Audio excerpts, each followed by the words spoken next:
All right, you happily miserable accursed. Let's get this pod underway.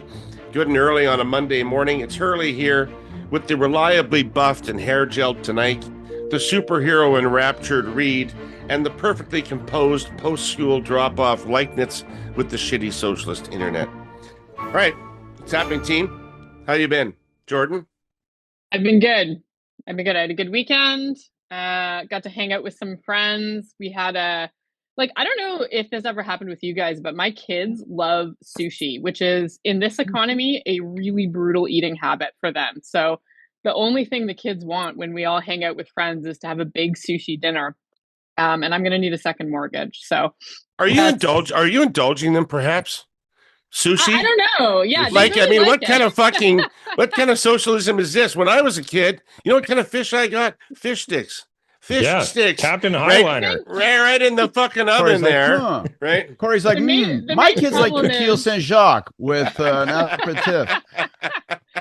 I think as anyone with young kids will appreciate, it's remotely healthy and they want to eat it. So like, it seems like a good deal on the surface. But I actually saw a headline. I literally saw a headline this weekend about how sushi was kids' appetite for sushi was bankrupting their parents, and I thought it was. I'm glad I'm not the only one. I thought it was the fucking onion. I literally thought it was the onion. It's not the onion. No, it's true. It's true. I'm a victim of this. That's exactly how it was in Young Saskatchewan. I'm sure it's the same in Prelate. Well, it's so hard to get that tuna sashimi over there. You guys really struggled. Anybody that eats raw fish in Young or Prelate is asking for it, I would say. Yeah.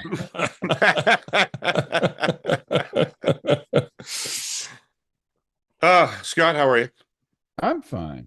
I mean, other than the whole wide world in my personal life and my professional life and but those things are easy to look past. No, it's all right. I had a good week, and the Niners won last night. It was improbable. It was painful to watch, but they didn't win in a way that makes you think they'll win another game. No, but they won this game. So say. And last time they lost to Seattle 13-3. So who knows? If it's going to be a hockey game, anybody can win in the shootout. Right. There you go. Kory, what about you? What have you been up to? Oh, geez, I don't know whether I should say this. What's the most interesting thing I did this weekend? I met my my eldest son's girlfriend for dinner in Nicole. That was fun. Care to offer up some hot takes right here for no, I don't. Well, I guess that means you didn't like her. There's nothing bad. There's nothing bad. Just you, Scott, know that you're treading on dangerous territory when you talk about your kids' personal lives on your podcast. So no, all good. But I don't know. Just did some cooking and stuff like that. Yeah. Cooking. What did you cook? I made a cream and mushroom gnocchi, but it didn't turn out quite the way I wanted. Oh, but I would have eaten that. I think I like gnocchi. Yeah, that's good. It's close to a German noodle. It's the closest the Italians get to a German product. It has got very German vibes. I remember potato dogons and from my grandmother, but yeah, very kind of similar, just cut differently. Yeah. All right, Jordan. Carney's going to China tomorrow, to Beijing. He is. Meet with Xi. First meeting with a Canadian leader since Trudeau went in 2017, I gather. Nothing came of that meeting. And then after that, we had the Michaels, and that's been it for. But there we go. And he's got a cavalcade of stars with him, Anand, Jolie, Hodgson. So it's a big, big deal. And why are we talking about it?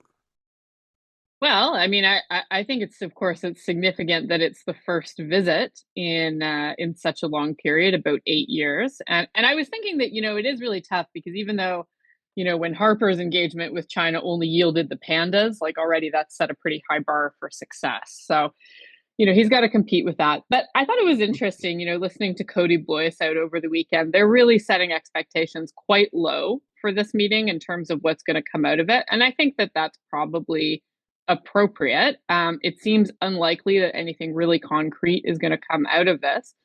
Obviously, Carney's under a lot of pressure to deal with the canola tariffs that have been so punishing for farmers in the prairies here in Canada. And that's counterbalanced with pressure from Ontario in terms of the EV tariffs that are protecting what exists of the EV auto sector here in Canada. But I think that the real elephant in the room of this trip is going to be what the US reaction is to it, because Trump has been so clear about really two things: about his enmity with China, and about his view, of course, that, as we talked about last week at great length, that anything in the Western Hemisphere is America's purview. And when you look at the areas where China has overlapping interests in Canada, so things like agri-food, natural resources, critical minerals, even clean tech, those are all sectors that Trump, through the national security strategy, and the US clearly view as strategically important for them as well. So it's hard to imagine that this trip won't come under pretty significant scrutiny from our sort of friends in the United States. So Carney's got a pretty tricky balancing act, both domestically in terms of those provincial and regional imperatives, but also keeping an eye to what's happening in the United States and what the reaction is. And I think that's even not taking into account the usual tension and challenges with any visit to China, which is how do you handle the fact that we're talking to China, but this is always an uncomfortable conversation because China is also very clearly a national security threat to Canada. In fact, we just saw today a news story out that China and Russia may be cooperating in the Arctic in violation of Canadian sovereignty up north. We know that China has been very involved in election interference efforts, and we know that China has a completely terrible human rights record that typically Canada would feel an obligation to speak up on. So all of those pressures all remain, with the added layer of what's happening in the United States and regionally here in Canada. I want you to know something. This message was not created using generative AI, but I dare you to not be familiar with the concept, hurly-burlyites. It's everywhere. Creating content, music, code, ad scripts, voiceovers, and probably that video you just watched on social media. No surprise then that this podcast presenting sponsor offers its own Gen AI platform. Fuel iX is TELUS's enterprise-grade, award-winning suite of AI products that can be used in English and French Canada. And unlike those widely used public Gen AI platforms like ChatGPT, Fuel iX is fully customizable.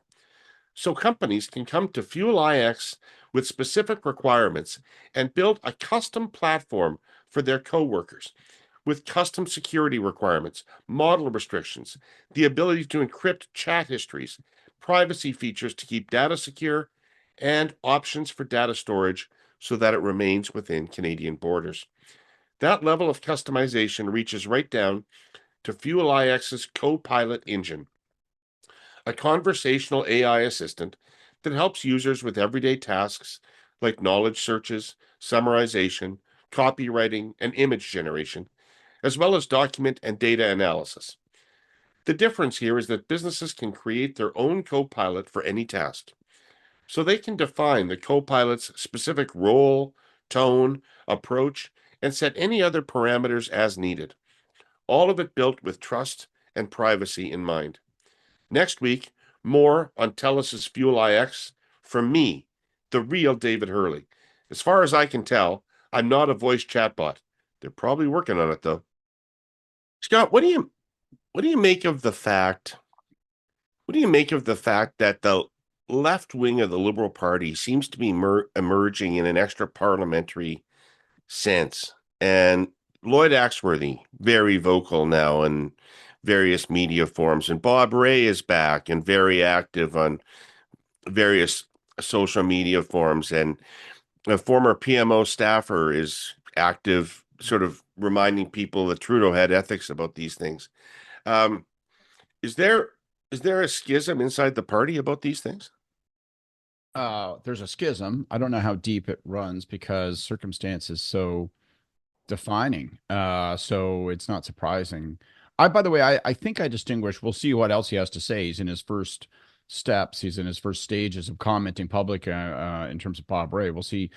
I mean, Bob's been very vocal about how objectionable U.S. policies are. I don't. We'll see if he ends up doing the full Lloyd. Lloyd is really taking the traditional soft power. This is horrible. We ought not to have any part in this. But I think, I think the party, I think it's emblematic of the broader shift that's occurred, which is, the Liberal Party's great strength, and some people say it's great evil, is that it constantly reconstitutes itself around what's the political challenge of the day, and therefore its political coalition shuffles and reshapes. Sometimes the center left, sometimes the center right, and B, it reconstitutes itself around what is the great national challenge. And the great national challenge, in Pierre Trudeau's day, it was constitutional defense of Quebec independence. Now it's, now it is, and it must be, our relationship with the United States and our economic sovereignty, which appears to be under constant fundamental attack. Like, to me, the big, like, there are, this trip to China, it puts in the window to me the fact, I think you and I were talking about this off mic one day. Like, I don't know that there's been a harder time to be prime minister in the post-World War II era, to be honest with you. I don't know there's been a harder time to be a political leader, just because this thing with the United States and Trump. Just humor me and use the word difficult in that circumstance. I mean, difficult is so much better than harder in terms of a use of your vocabulary in that context. Please. All right. I know references. You know what? I'm not going to go there. You know what? I'm not going to do it. I'm not gonna. I was gonna go toilet. I was gonna go bedroom on you, but I'm not gonna. I know where you're going. But always all the way downtown with Scott. Absolutely, I can take you downstairs to a club you ain't never seen before. All of that hockey, porn watching that you were doing last week. I'm starting to worry about you. No, I finished my rewatch. Kory, don't worry. We'll get you there by the end. I've got special plans for you. We're going to get you on skates, if you know what I mean. I just look at it and I say, Canada has no, like, it's not like Lula says that Carney's coming in April. Eby is on a trade mission this coming week to India. We are going to China. And China, there's so many obvious tensions, right? So we have the domestic tension, which is like the very practical test of, can you make progress on canola? You can't unless you sacrifice on auto, and we can't do that probably for national interest, probably for bilateral interests with the United States, probably for broader geopolitical and security interests, and certainly we can't do it in terms of the interests of Ontario in the auto sectors. We've heard from Ford. You have all the tensions on values and security versus trade with China. We don't have the pretense that we had 30 years ago, which was like, you know what, if we open up their economy, then we will alter their values. And when we make them by definition, more small L liberal, more democratic, none of that's true. You can't even make that now. So you're just making a bargain with the devil. But only Trump could be so destabilizing in this world that he could drive Canada into the arms of China, and not just us, but everyone. We have to deal with China. We have to deal with India, because he's taken this position, which is so perverse and creates so much tension, which is, I'm not buying your shit. But by the way, I reserve the right to object to you selling it to others.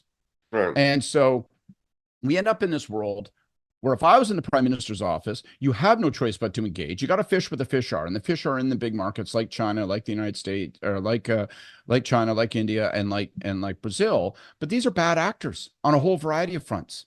And so what can we manage there as an alternative so that we are not so reliant on the U.S., which has proven to be a hostile and unreliable, perhaps even overtly antagonistic partner? So all these tensions, if I was in the prime minister's office, you couldn't set expectations low enough. I would say our expectation is to get off the plane and stop it there, because you can't get a breakthrough on canola without trading off on autos.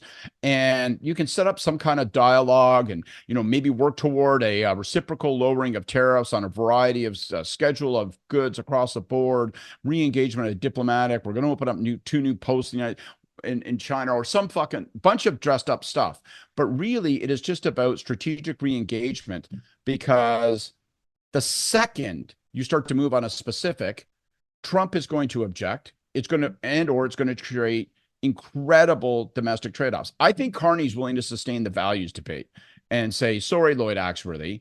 Right? Like, I understand human rights issues are paramount and pronounced, but I got to find some place to sell shit. And I think he can put up with that argument, but he's between a rock and a hard place in domestic interests and bilateral interests with the United States, particularly as CUSMA hunts.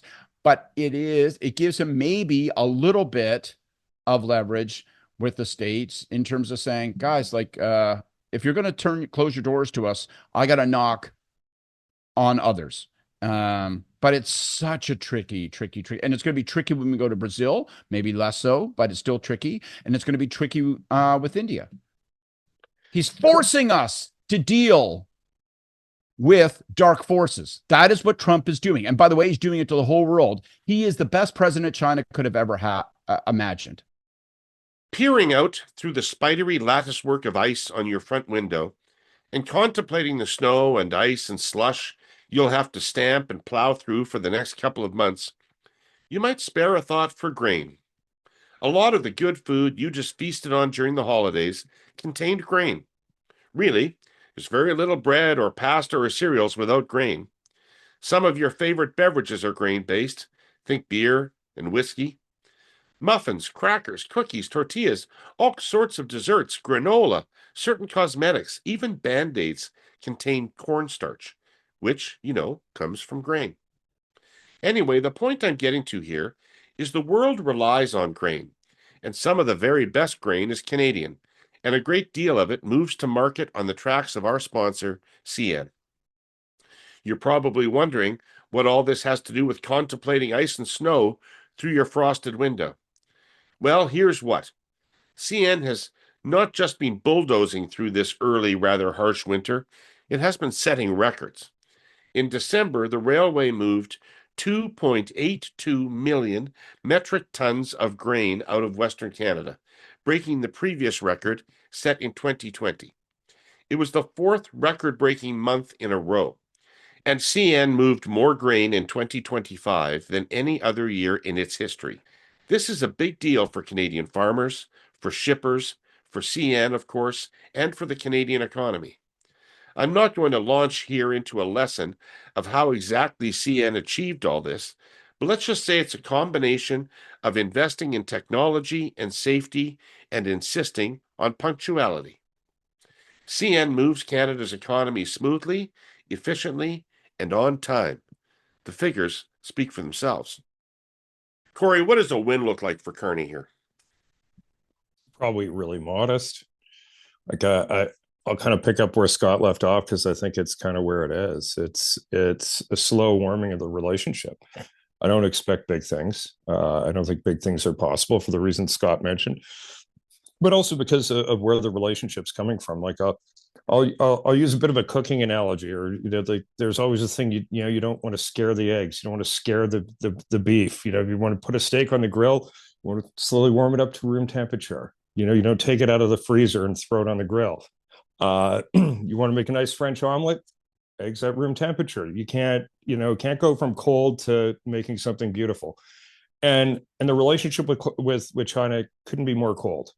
Like it's and I don't think that's just true for Canada. I think that's true for a lot of the Western world for the reasons that Jordan mentioned. Like, what country has spent the most time in the modern era spying on Canada, stealing IP, committing very open and terrible human rights abuses that we would normally object to. China is the number one baddie in the international world in a whole bunch of ways. Yet now they are also arguably the world's largest economy. I know some will quibble with that and calculate it slightly different way and say the US still is, but there are a lot of ways you could look at that and say China already is. But certainly they're the world's largest manufacturer and the world's largest advanced manufacturer, with the exception perhaps of high-end microprocessors, which would be Taiwan, which is, clearly under threat of China. So they are becoming, the essential power in certain things globally. As we saw during the pandemic, it can be something as simple as toilet paper, PPE, or it could be something as advanced as, the components that you need to build a combine or finish an F-150 truck, or you name it, right? So, these things are, very complicated. But Trump's been pretty clear too. Some things are out of bounds. Like if we were to do a deal on critical minerals and sell, part of the oil sands to a Chinese resource company, I would worry what the U.S. would do about that. But there would be a reaction, and it wouldn't be a very good one for us. So a bunch of things that China wants, I think, are just, because of the relationship and the dependence that we have in the United States, they're just out of bounds. So you can't do a deal on those things. We're constrained in a bunch of ways, I guess. And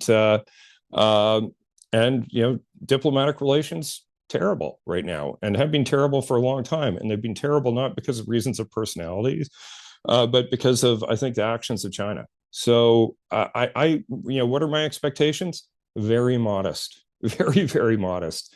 Maybe some window dressing stuff. If we don't care, Kory, if we don't care about their human rights record now, or their general approach to the world now, why did we ever? I think we cared about it more than was reasonable for any country in terms of international relations. I think the ability of countries to wag their finger, especially countries like Canada, and have an outcome on the other end, it's bullshit. You do that stuff for internal political reasons in your own country. You don't do it because it has any efficacy whatsoever in what the other country does. Like China could give zero flying fucks about what Canada has to say on any of that today, and 10 years ago or 15 years ago or 5 years ago, or you pick the time frame, don't care. Like they don't care. So that's stuff's done for Canadian audience. I don't agree with that. I'm going to disagree. Well, I asked Kory and let him finish, and then Jordan, I'm going to come to you. Okay. I know we disagree on this, Jordan, because you're the audience that is being pandered to in Canada with that stuff. Where I think the relationship is equally challenged, but where I think the bigger opportunities are on things that make sense for both China and Canada. Look, if we end up in a position where the president drives the U.S. and North American-based auto industry into bankruptcy through tariffs and by allowing the product to get to such a poor point, both on price and quality, that Asian EV manufacturers take over a substantial portion of the market. Here's a good deal. Canada should be making Asian EVs, whether they're Korean or Japanese or Chinese, to a much greater extent, because the die will have been cast for what's going to happen to our traditional domestic auto producing sector. Maybe there's a deal you could do there, but I don't think it's a deal you can do today. I think it's a deal you might get to at some point. I think minus the U.S., there would be an opportunity for Chinese investment in portions of the resource sector. But, I don't think it's in Canada's interest. And certainly the U.S. would object to us allowing China to take over our critical minerals and critical mineral production and maintain that monopoly that's been trying to establish for a long time. Like, I think that's all bad too. But those are the things that are really in play, right? And nowhere in that figures, what happens to the Uyghurs. I'm sorry to say, I just don't think that's part of the discussion. So, only a couple of weeks into 2026, and it feels like there's a lot of news out there. Much of it on the domestic front surrounds Canada's oil and gas sector. Will a pipeline be built to the West Coast? What role will oil and gas play in diversifying exports away from the United States? And what does the U.S. intervention in Venezuela mean for Canadian crude? Our sponsor, the Canadian Climate Institute, reminds us of another dynamic shaping demand for Canada's oil in the future, one that is growing larger and more resonant: the global shift to electric vehicles. If you've only followed EV news in North America, maybe that comes as a surprise. But worldwide, EV sales are rising significantly. Full data for 2025 is still pending, but here's what we know as of November. Global EV sales were up more than 20% from the previous year's record. At that rate, they'll more than double in 4 years. According to recent reports, China was on track for EVs to make up more than half of all vehicles sold last year. But it's actually Europe that leads EV growth, with sales rising by more than 35% year on year up to November 2025. In the UK, cars that came with a plug-in took a full 35% of the market last year. What about countries outside of Europe, China, and North America? Well, the proverbial rest of the world saw 2025 EV sales grow by nearly 50% as of November. Even within the US, sales continue to be strong in many states like California. It's a remarkable uptake by any measure, and how it impacts Canada's oil and gas industry is a developing story. But according to the Climate Institute, at the very least, it puts significant pressure on the idea that demand for oil will continue to grow indefinitely into the future. It also makes a strong case for a continuing Canadian EV availability standard, a subject we'll talk more about here in the weeks to come. My memory's fading me, but I do remember this, that in the aftermath of COVID, everybody was mad at the Chinese, and Canada was particularly mad at the Chinese. And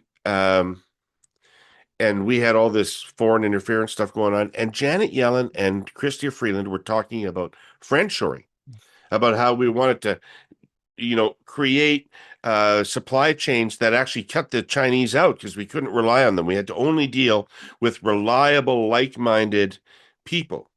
We're so far from that place right now, right? But is that something that Canadians are coming along with, or did Canadians never care about the initial position in the first place?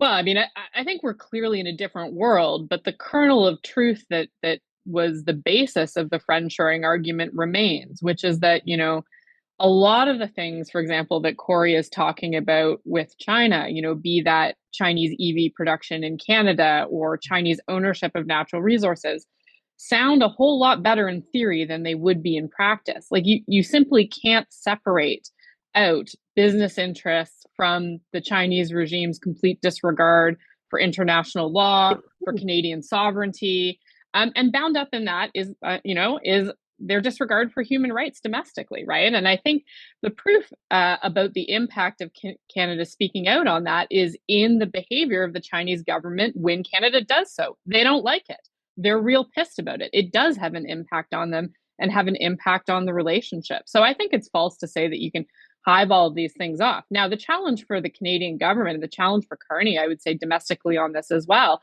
is that, yes, maybe there's a smaller constituency of people who have very specific concerns about the treatment of the Uyghurs in China. There is a much broader constituency of Canadians who have concerns about deepening a relationship with China. And the notion that we could simply supplant overdependence on the US with overdependence on a market like China, I think is one that doesn't really sell with Canadians either. So the government has a real balancing act to do here. And I think one of the challenges that they have as we go through this process of trying to diversify, as others have said, trying to make more friends globally now that the US has lost their goddamn mind, is that the markets where we have our strongest ties that would be our natural partners for friendshoring, so places like the European Union, are not large enough, of course, to supplant what's happening in the United States. So we are always going to have that tie to the US and need to deal and reckon with that as part of our trade talks. But I think that there is a real truth to the idea that when you have those trade relationships with trusted allies, with countries that do abide by the rule of law internationally in things like, for example, and I think Kory is quite right to bring up the question of corporate espionage and theft of IP. This is a major, major issue. So any kind of trade agreement that we get with China is going to have to reckon with all of those things as well. And so I think ultimately, this is really a very, very, very first step. And there is so much complexity in terms of what would have to happen before anything concrete comes out of it. But it is false, this notion that you can divide out the concerns, be they national security, human rights, or otherwise, from those trade conversations. Those are all bound up as well, especially for a country like Canada that is smaller and relies a lot on those international structures and that rule abiding to protect us as well. It's not just because we feel good about it. There is no rule abiding, but I think that the challenge, though, Jordan, is like, I think the moralizing and finger wagging from Canada is so much bullshit, in the sense that if Canadians actually cared about what was going on in China in the way that you're positing, they could not buy things from China.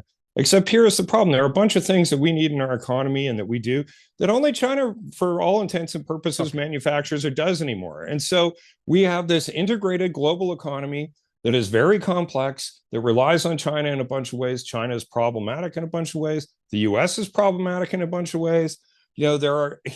But if we rule out all the people in the world that are problematic, at the same time we're saying we need to diversify relationships and trading relationships, then who the fuck are we going to trade with? Because I'm plainly not saying to rule them out. Well, what I'm saying is that that engagement has to be a complete engagement. That includes reckoning with those security and human rights. Well, that will never happen. Come on in, That Scott. will never happen. I want to. Okay, hang on. I want to say a couple of things. First, to Kory's question of, why did we ever think that raising human rights would have any effect on China? I mean, there was a time when people did, just to be clear, right? So I would give you two answers to that. One is there is pronounced interest from, and maybe these structures, maybe these voices are starting to diminish because Trump is rewiring geopolitics. But, people would be like, we have to object to these things because Taiwan is a part of that. So we have to guard against its aggression towards Taiwan. So that was part and parcel. But the broader thing was 25, 30 years ago, people thought sincerely it could have an effect and it could actually shift their values. And that part, calling them out, having Did that work? Did that work? Okay, hang on. Let me finish because I'm about to shove something down your fucking throat. I hope it's not. And more then when it comes talk. to quote you, moralizing and finger wagging, I don't necessarily disagree with you. However, you can argue with Jordan, but in my experience, in my recollection, some of the loudest, most pronounced moralizing and finger wagging against the Chinese regime came from the right. And I'll give you a specific example, someone with whom we're very familiar, someone that I like, but nevertheless had to endure this unpleasant episode. When my old boss, Mr. Martin, went on a state visit to China, we brought along members of the opposition, including Jason Kenney. He fucked on off from the official delegation and went to the home of a Chinese Chinese political dissenter, stood on the guy's front lawn and called a press conference. And his family went fucking bananas because they were afraid that Jason's moralizing and finger wagging of an extraordinary nature would get the man killed. And so, it wasn't very long ago where you heard this same kind of stuff coming out of Pierre Poilievre's mouth. So I'm just saying the moralizing and finger wagging on China. I disagree with that too, right? Like, okay, well, it happened, and we've heard it recently from the. We've heard it recently from. I'm agreeing with you, Scott. Okay. Insofar as like I'm not saying like just okay, because the conservative did it doesn't mean it was somehow effective. I think both are. Now we know it isn't effective. So look, now it's a devil's bargain. There was everyone in the world believed that if we opened up trade and we did the sorts of things that Lloyd Axworthy's out talking about, and all this soft power notion, all of this, moralizing, raising human rights constantly, bullshit, that somehow the Chinese communists would turn into Jeffersonian Democrats. And guess what? It didn't fucking happen. And there's no sign that it's ever happening. And it doesn't matter whether it's Lloyd Axworthy doing it or Jason Kenney doing it or who is doing it. I think it's equally ineffective because it's a totalitarian communist country without free speech, without, the ability to dissent. And there's no indication whatsoever that stuff does anything. Other than damage the relationship. We should definitely just roll over, Kory. Well, so let me give you a metaphor from China, Jordan. Like it's, put your money where your mouth is. The following message is brought to you by Unsmoke Canada. Not all nicotine products carry the same risk. Smoke-free alternatives, like heated tobacco, vaping products, and nicotine pouches, don't burn tobacco or produce smoke.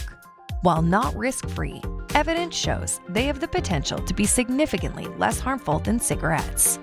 Yet, Canadian regulations restrict access and limit communication about these alternatives, keeping adult smokers in the dark.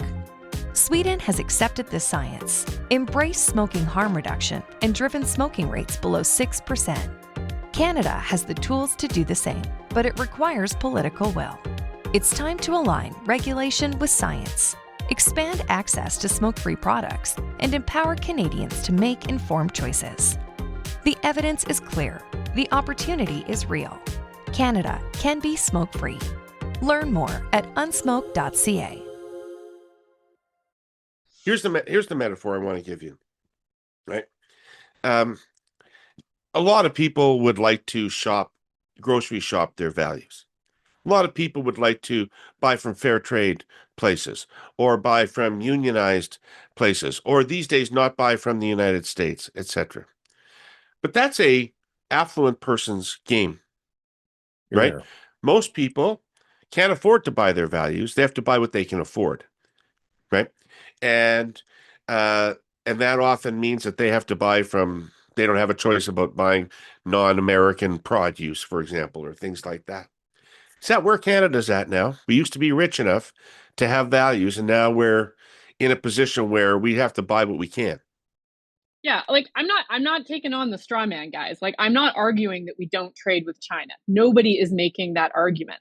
The argument is that when we engage, when we make a strategic decision to re-engage with a country that has such a long and deep list of problematic behaviors with Canada that include human rights, that include national security, that include electoral interference, all of these things, that you cannot simply separate an economic and trade negotiation from those considerations.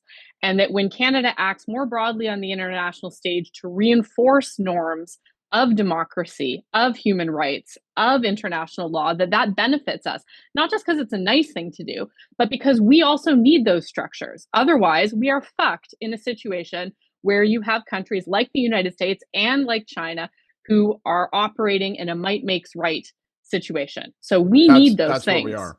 This is the depressing truth.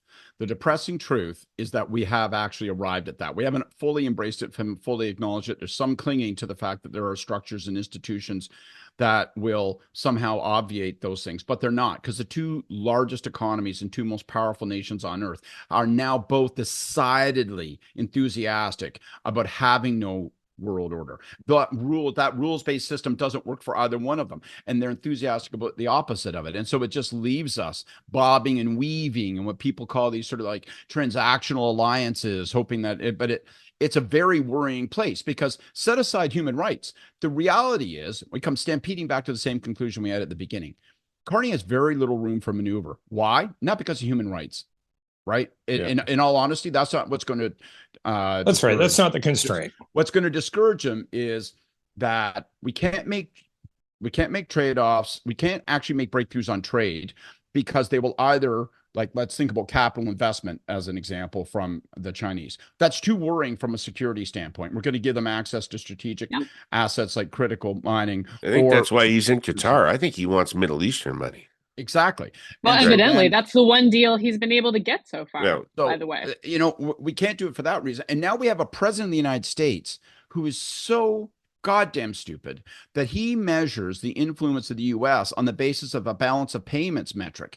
But a balance of payments metric, like, China's thrilled with that, because it means that they're happy to be on the wrong side of the ledger, as long as that means more money is flowing into a whole variety, flowing into Africa, flowing into critical minerals, flowing into a whole pile of places.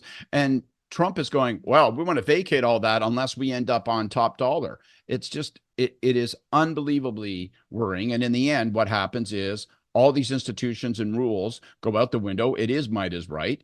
And we're left just bobbing and weaving and seeing what kind of cracks we can, like, you know, squeeze through. It's I gotta get depressed talking about it. Well, I mean, look, I'll end where I began, which is that I think the most important player in this trip to China is the United States and what the U.S. reaction will be. And I don't disagree with you on the situation that we're in terms of might makes right. Where we diverge is what Canada's response should be. Do we continue to try to uphold with our allies who continue to care about those things, those international norms and laws that protect us? My argument is that we do. What allies? What allies, though, Jordan? Like, this is the point. Like, Canada, the entirety of Europe, but that's not. But that's just not true. Of NATO right? minus the U.S. That is the. Well, there is no NATO minus the U.S. The U.S. is 70% of NATO in terms of military power. Like, that alliance is the United States. There's a whole lot of other countries, including Canada, that make up 30% of what the combat value of that alliance is. So saying, you know, NATO minus the US, there is no NATO. And that's reality that we're going to be into. But Europe could be stronger if it wanted to be. Well, absolutely. But it isn't. It isn't. Whoa. But it isn't. It isn't, right? And look, Canada is one of the only countries in the world that when it came to the tariff issue said, we're going to push back.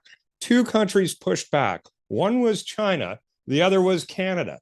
And where was the support, even on stuff like 51st State or you know, stuff around Greenland right now? The Europeans have got you know, their mouth full of I don't know what, but not words of criticism and attack. The silence coming out of Europe in terms of action or countermeasures is non-existent, right? Like they have basically decided not to fight.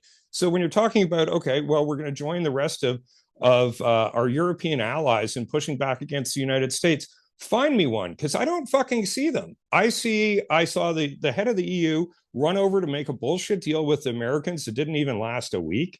I saw the UK do the same. I saw, you know, the King of Canada unwilling to speak words about the sovereignty of the nation he's supposed to be the king of here. Like, who are our allies? The only other country that actually pushed back is a Chinese dictatorship, for fuck's sake. It's not a good position that we're in. But like this notion that there's this choir of voices of freedom and international law out there, show me where. I don't see it. All right, Jordan, take 2 minutes to respond, and then we're going to move on. Yeah, look, I think that there is a choice here for Canada in terms of whether we want to engage with like-minded allies to try to create that choir. That is an option that is before this government that does require a little political imagination.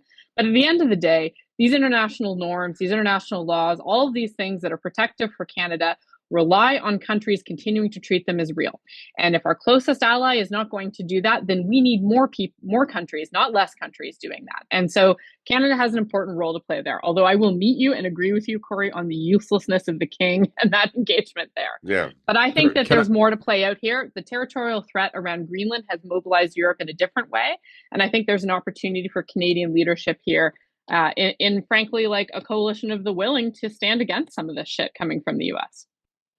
Can I add one 30-second thought, David? Which is all of this means, like, there's only one answer. And that's the answer is, like, we have to bring America back on board. And it's not going to happen under Trump, but we have to hope that there is an America that we can bring back on board. Because the truth is that if America is going to say, we're not interested in rules-based order any longer, they are so powerful that they can make it impossible for anyone else to constitute it. Europe is not going to be able to offset that. Europe and Canada will remain scared of America, an aberrant America. And so you have to hope that there's leadership that embraces those values again. And we may feel like, fuck, they've been so unreliable. They elected this prick twice. How can we ever trust them again?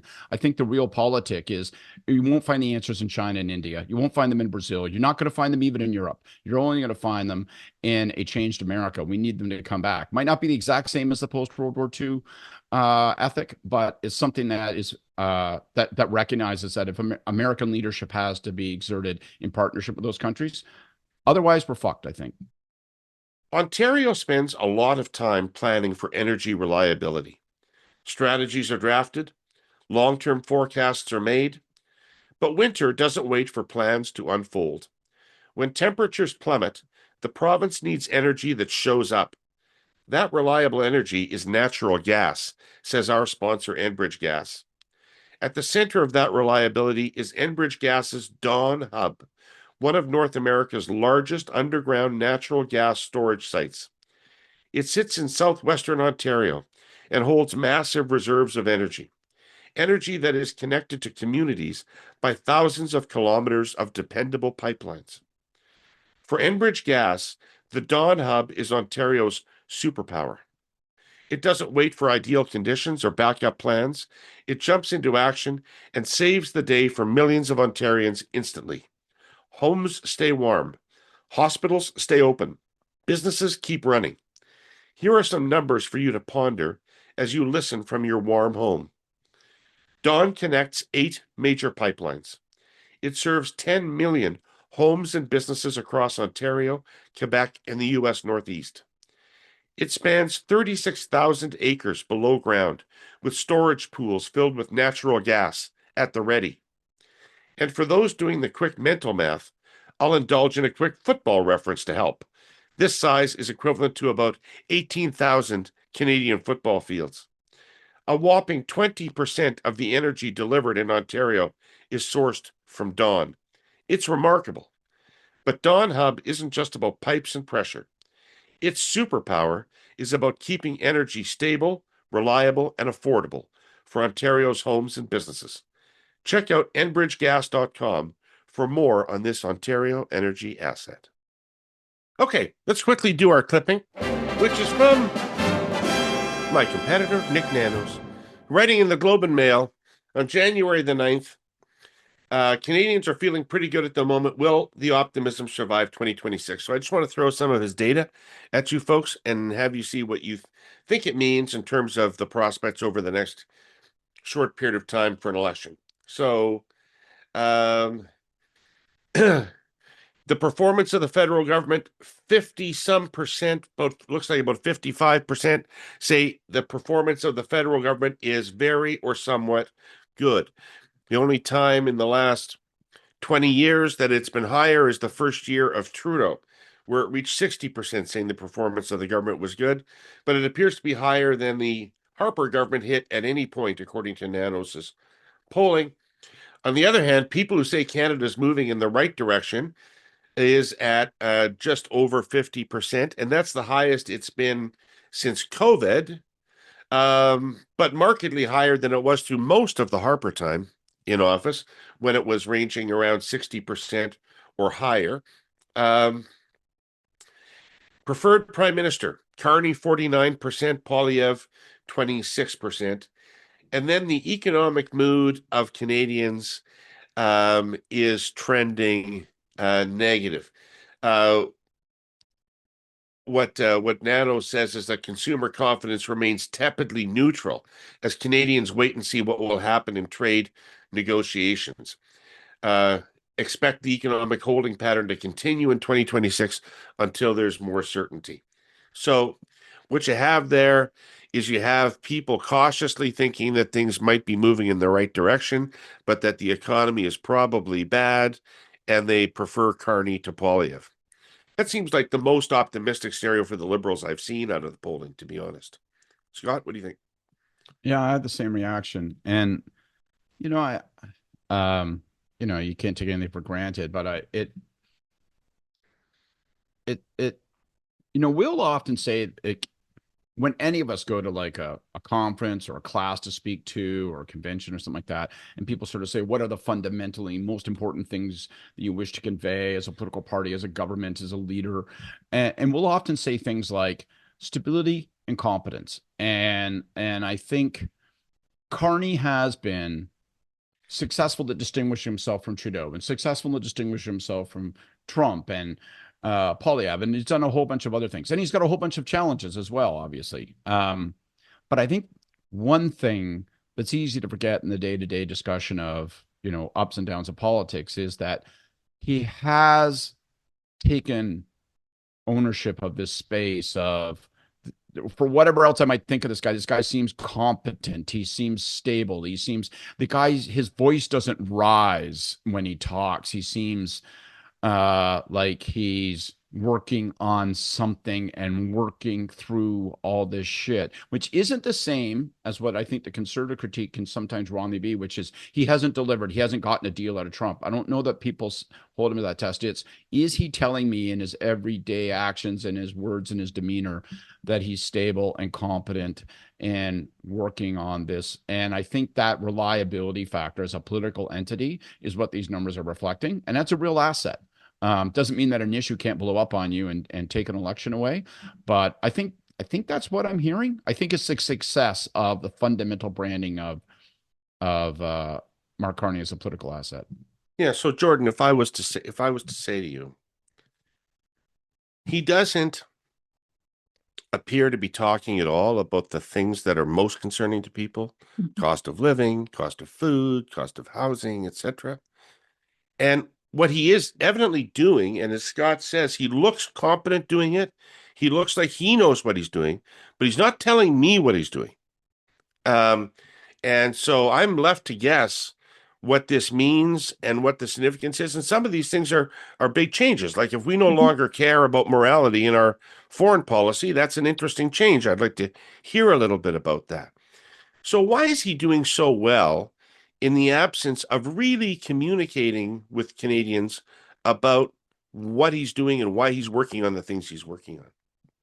Well, I mean, I think there's a couple things at play there. And the first is that we are still in the honeymoon phase. We're still, you can see, voters are giving the benefit of the doubt to see how things play out. And I think in large part, that's because the fundamentals that were in place over the course of the last election haven't shifted. You still have Trump, who is unpredictable, who continues to bring the issue of the relationship with the US into the news cycle and re-inject that into people's lives. You still have a lot of those economic concerns that people, got them to kind of place their faith in Carney. A lot of that stuff is still in play. But the flip side of that coin is that the things that were in play that drove younger voters away from the Liberals into the Conservatives, like affordability and housing, also haven't been addressed. So I think the challenge is that whereas last year for Carney was more about breaking with Trudeau, which he has done in almost every conceivable way, quite thoroughly, this year is going to be a lot more about actually delivering results. So not just sort of new faces, new rhetoric, new positioning, vibes, but actually what are the real concrete things that people are seeing in their lives that are different. And this is going to be harder. And I think this is why the speculation about an election this year, particularly as the math has now shifted a little bit with Reid's departure, we're going to have by-elections. And so we're a little further away from that majority through floor crossers. I think that for Carney, there's a sense that politics is something that he would like to get out of the way so that he can get on with the business of managing and governing. And the challenge for him is that what that plays out as is a government where it's almost like it's a black box, right? They're in there, they're doing the work, they're making changes, they're managing, but there's really no communication outwards to Canadians, as you say, David, to tell that story about what's happening in their lives. So that's an issue for many reasons that we talked about. But I would add on top of that, I think that a big problem that's going to emerge for Carney over the next year, if he doesn't make some adjustments, is that the Liberal vote coalition, what brought them to power last April, despite a historically strong Conservative vote, that vote coalition is not really being tended to in his politics. So there were a lot of progressives that were part of bringing Carney to power, a lot of New Democrat voters who gave their vote to the Liberals in order to stop Poilievre and to bring Carney to power. And that group of voters has, I don't even think you could say they've been an afterthought. They have been actively alienated by this government over the last 8 months. So they're going to have to reckon with that leading into an election if they want to be able to hold some of those votes together. The NDP will have a new leader shortly, and certainly they're already, rebounding a bit in the numbers, not doing very much. So maybe there's a lesson there for the party, but that's going to be a different situation going into the next election. And I think lastly on that, it's interesting to me to look at what some of the key points have been over recent months where the government could have changed tack, could have sort of tended to that vote coalition, could have told a better story, but elected not to. And so for me, the budget is really the most interesting test case of that. So they had an opportunity there to, in addition to telling their larger story about how they're going to reorient the Canadian economy, defense spending, all of these things, where they could have made a fairly big swing on something like housing, on cost of living. They really chose to do none of those things. And in fact, now we have a situation where I'll take the example of housing. This is still one of the most pressing issues for a lot of voters in Canada. They're effectively having federal funding and they're going to build 26,000 houses. So it's like we're already starting to see a diminishment of the ambition. We can move fast at paces that we've never seen, except in these issues where your life is really impacted at a day-to-day level. And so I think one of the biggest challenges for Carney, as he tries to articulate how he's going to shift the Canadian economy to make it more resilient in the face of the United States, is that all of what he talks about is very high level and very long term.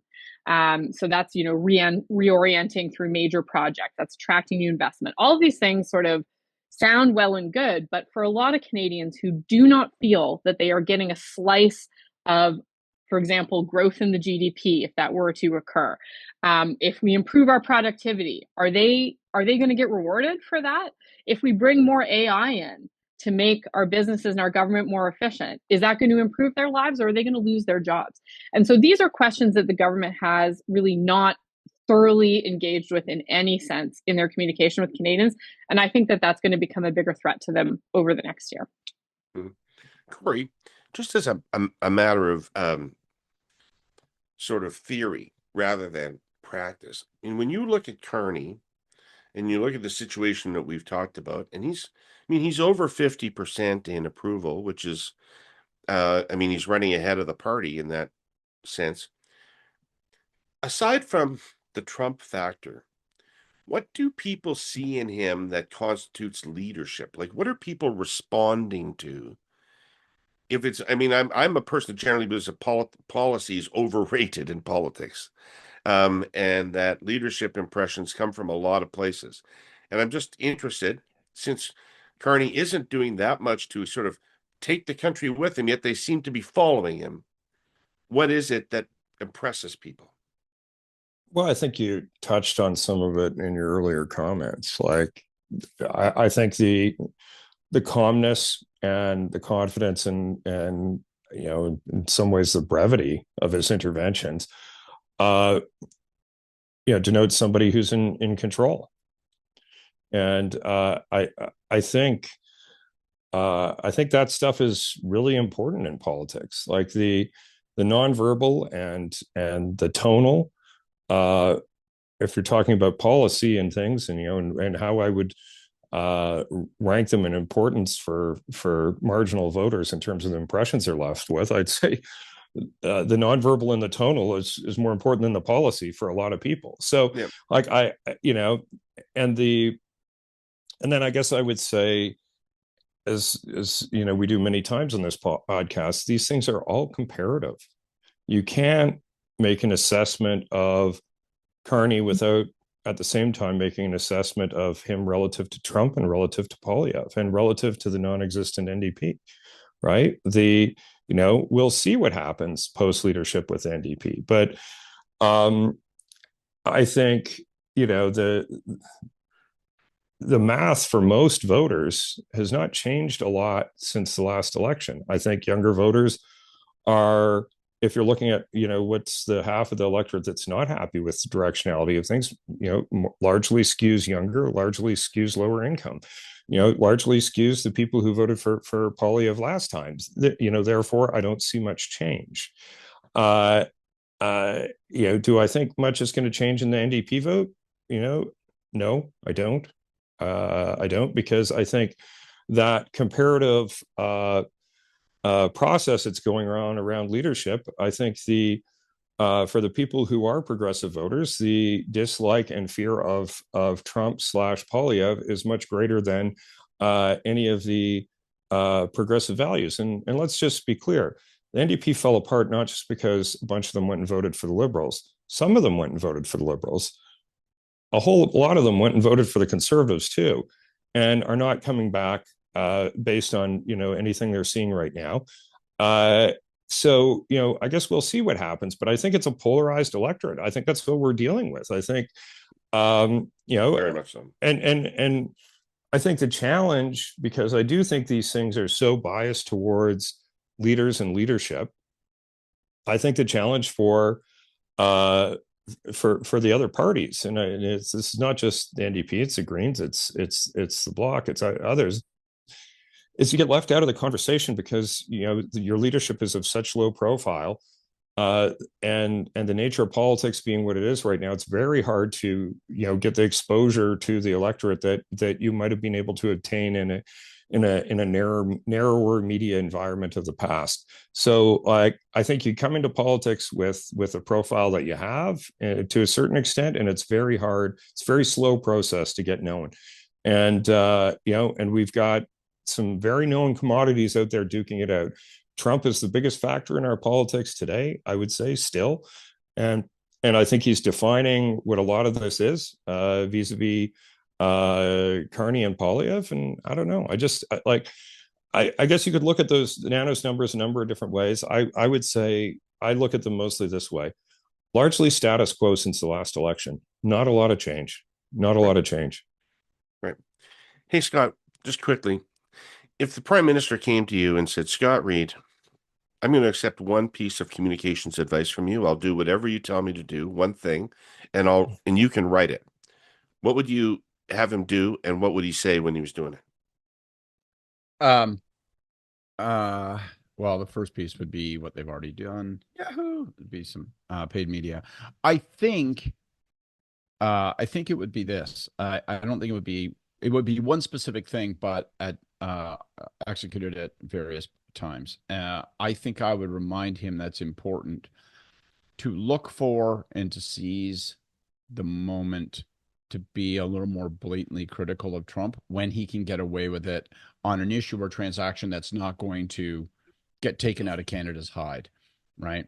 And those may be few and far between, those opportunities. But when I listen to everything Jordan said about tending to that side of the voter coalition, I'm not convinced right now in the current environment that means that you have to talk about climate, or that means you have to talk about a set of like a whole variety of sort of soft issues, quote unquote soft. I think really the way that you keep that coalition together is every once in a while you remind them that you stand in opposition to Trump. Now, that is a delicate balance because that is indisputably the right play politically.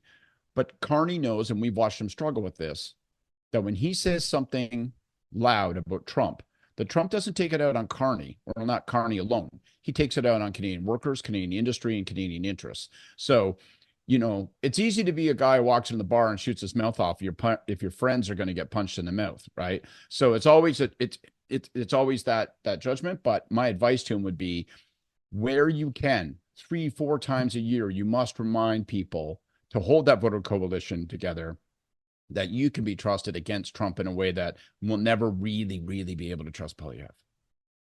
Right. Okay.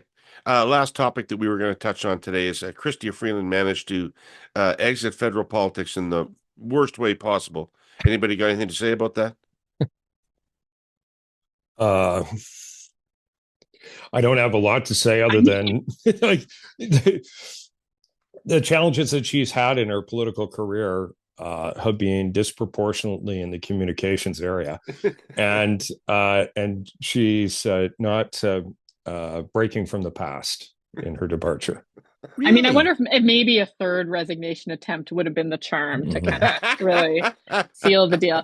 I mean, look, I think it's, in a way, it's sort of like a poetic end to her political career, because it encapsulates like the tension that really was her political career, which I think we can all agree was incredibly impactful, hugely impactful. She's a very consequential person in Canadian politics, despite clearly not having a natural touch for a lot of those elements. But, I think that certainly when I look back at her time, I think that really in a lot of ways, her time as foreign affairs minister was where she shone. And for sure, her engagement on Ukraine and her leadership there, I think were some of her very best moments. And her decision, I mean, you guys should be, well, maybe not Kory, but, Scott and David, you should be sending her a fucking fruit basket. She's the reason that the Liberals are in government right now. And it, you know, and her incredible, and I think they really are, contributions aside, like that in itself is going to shape Canadian politics for the better part of the next half decade. So I think, notwithstanding the completely expected and predictable political fumble at the end of her career, she remains really, really significant. This may be going to be the most favorable and flattering thing I've ever said about Freeland here. So, one, I just want to start with the substance of her I'm sitting at attention. Yeah. Her contributions to public life. I think it is almost indisputable that she's the most powerful woman in Canadian political history. I just think when you look at her career, and I'm including Kim Campbell, who served, you know, obviously as a short period for prime minister, but I just think if you look at her policy and influence over that government over decades, renegotiation of CUSMA with the first government, her performances, international trade, finance, foreign affairs, all those things. I think about her G7 leadership in terms of using central banks and how they targeted Russia. Like, I just think there's no other woman, I don't think, who served at a senior level in Canadian government that's been more powerful, more impactful. And the second flattering thing I'm going to say is that the criticisms you guys are saying about her exit, one, I think it's a tempest in a teapot, in all honesty. And two, and I'm not trying to be glib about it. Like, they're not unserious issues, but the volcanic eruption from the opposition about it seemed completely out of step with where a party that is supposed to be 100% dialed in on what street level concerns of Canadians are. Like, you know, it's kind of like, what are you talking about? Like, what? She's an advisor to Zelensky? I thought we liked Zelensky. Is that bad? And like, it's unpaid and hasn't, like, whatever. So no, but they're campus club games players at their core. Is what they that's are, exactly it, right? Like, it felt like a motion and model parliament, just like literally like a complete jerk fest. So that's fine. But I do think I could be wrong. I don't know what happened, but I think I would ascribe the blame for that fumble, to agree to which it matters, and I don't think it matters much, to PMO. Like, my guess is she was like, well, I'm happy to step down. And then, like, because it's the kind of thing you coordinate with PMO. I assume it folds into what their by-election strategy was. And they're kind of like, you know what, it'd be better if you would wait. We think we're going to do something. We're probably going to make a play just on the eve of the return of the House. We'll probably vacate a couple of other ridings. We'll announce a batch of. We'd like to put it all together in one storyline. And they didn't calculate the real world, how the thing would. It would fritter out. That bit gets out. Then the whole thing And where do they end up? They ended up with her just saying, you know what, fuck it. Okay, then I leave today. And it was like, oh, well, that didn't make everything politically unmanageable, didn't it? So why wasn't that the first answer? Or if you really cared about it, you should have advanced those other decisions and gotten those things together. Maybe you couldn't because other people couldn't organize their lives around it. But, like, to me, if there was a fumbliness to that few days, I'm guessing it isn't just her alone. My guess is that it had more to do with, no. Chris, you please stay for a little bit because we got to figure this thing out. And it unspooled on them. I'm skeptical that there was as much communication as you're suggesting. What's that, Jordan? I say that would also check out, you know, as a multi-causal failure. But look, it did no favors to the government, the way any of this rolled out. I don't think it did any favors to her. Like, I think it was just poorly managed. I agree that this sort of sophomoric stuff around, you know, free advising posts and somehow this is seditious or something, like, I just don't think that lands anywhere. But, you know, what I do think makes a difference is what, you know, Scott was referring to around by-election strategy and all of that. Like, I don't think the government welcomes having a by-election. Like, we've gone from talking about the government being one seat away from having a majority, although not a very functional one, to, you know, being one, you know, back again. So it's like one step forward, one step back. Anyway, it's clearly not helpful to the government, and I don't think Freeland came out of it looking particularly great either. So, you know, the two parties to this decision both sort of fumbled the ball, and I don't know, like, what's there to say? Carney was on the wall, though. Carney couldn't make her foreign affairs or finance. She couldn't be having anything else, being minister of, like, you know, lost pets. So, like, you know, it's I understand why it broke down, I guess. But you just come on, wait a second. At some level, like, you can't take on a job. You can't take on a job as an advisor to a foreign country and be a member of parliament for any length of time. That should be obvious to you. Right. Yeah. It's not like being a city councillor and an MP at the same time. That's just doubling up on the cash. That's just doubling. All right, Gordon Pinsent, would you please assemble what's left of our audience? Ladies and gentlemen, please return to your seats. The Hey Yous are about to begin. Anybody besides Jordan? Do we have to start with Jordan all the time? Yeah, you guys do it. Jesus.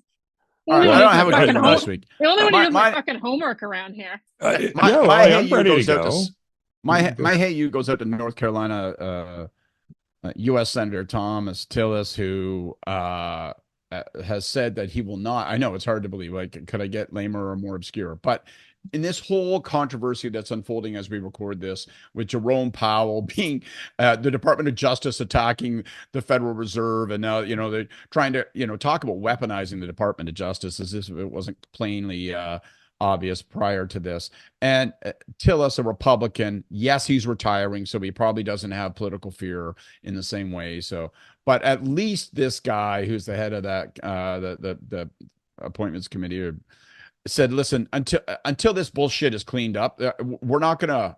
I'm not allowing Federal Reserve appointments to come through this committee. Like, just fuck that noise. This is ridiculous. So at least maybe there's tiny candles in some distant windows being lit that suggests that perhaps somebody out there is starting to show some political resistance within the political structures of the United States to Trump. That is the faintest hope I've ever heard. That's where we're at, man. That is like, oh hope, my God. If it wasn't for faint hope, there'd be no hope at all. All right. Okay, Kory, you got a Hey You?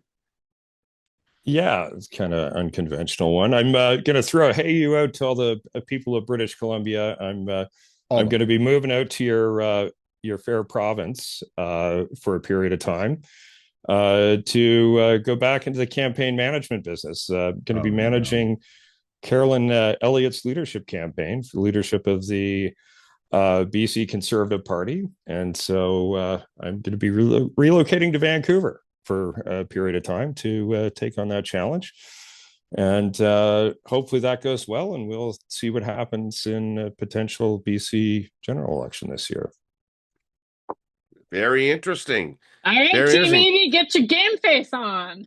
The plot thickens. All right. We love to see it. We love to see it. All right. So just to go back to what we originally talked about, my Hey You, actually, even before our long and interesting conversation, this week was going to go out to Bob Rae, because I think retired Bob Rae is a very interesting person who has many interesting things to say. And so I do actually recommend that folks check out his piece in Policy Magazine, because I think he makes a really essential point, which he articulates far better than I did in our conversation earlier today, which is that when we see Trump, as he did in the New York Times, when he says he doesn't need international law, we need to say something, because we very much do. And the point that Rae is making is that when we are in a time that is so unprecedented in terms of what's happening, not just in the US, but in other places, there is no point in us pretending that it's normal. And I think, we can't let a week go by without acknowledging that we saw something really unbelievable in the US last week. We saw a paramilitary force execute a US citizen in broad daylight. This is one of a number of spectacular things that are now happening on a weekly basis. None of this is normal, and we draw no benefit from pretending that it's normal. And the point that Rae makes in this piece, and I think it is one that is so essential, is that when we are honest about the absolutely unacceptable and shocking nature of these things, it's not because that's a nice thing to do. It's because it serves our own strategic interests in Canada. We have to reject this approach because we are next on the fucking menu. When he's done with Greenland, we are next. And so my Hey You is out to him this week, because I think he is out there articulating this in a very thoughtful and important way right now. And it is more important than ever as we look at these completely shocking events that Canada find a way to speak up about this, because that does serve our interests in the long run. That's my Hey You this week. Excellent. Good one. Yeah, Bob is Bob Ray Unleashed is going to probably be quite interesting. My hey you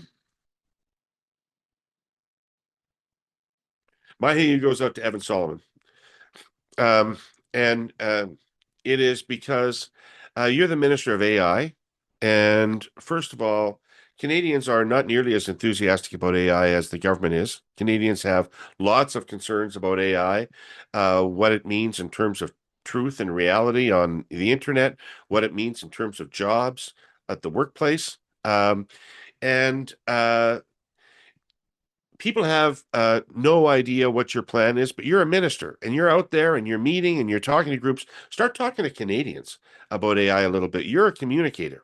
You're somebody that's got the skills to talk to Canadians and try to persuade them about what the government sees as opportunities here, what the government is putting in place in terms of safeguards for people here. I know since the advent of the video deepfakes, there's more and more people talking about this all the time.